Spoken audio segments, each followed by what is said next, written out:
जब तक हमारे जीवन में बाधाएं नहीं आती है, तब तक हमारी प्रतिभा में निखार नहीं आता है। बाधाएं ही हमें साहसी बनाती है।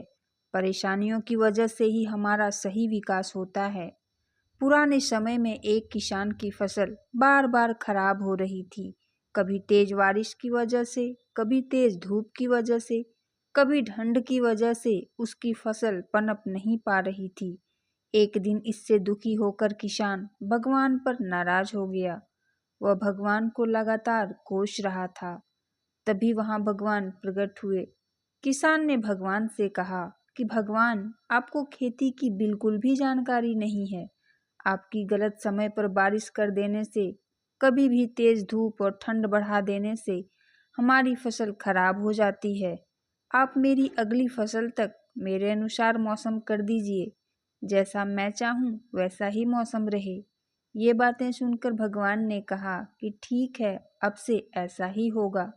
ये बोलकर वे अंतर्ध्यान हो गए। अगले दिन से किसान ने फिर से गेहूं की खेती शुरू कर दी। अब जब वह बारिश चाहता था तब बारिश होती, फसल के लिए जब उसे धूप की जरूरत होती तब धूप निकलती। इस तरह उसकी इच्छा के अनुसार मौसम चल रहा था। धीरे धीरे उसकी फसल तैयार हो गई। हरे भरे खेत को देखकर किसान बहुत खुश था। जब फसल कटाई का समय आया तो उसने देखा कि फसल की बालियों में गेहूं थे ही नहीं, सब की सब खोखली बालियां थी। ये देखकर उसने फिर से भगवान को याद किया। भगवान प्रकट हुए तो इसकी वजह पूछी। भगवान ने कहा कि तुम्हारी फसल ने बिल्कुल भी संघर्ष नहीं किया है, इसी वजह से ये खोखली हो गई है।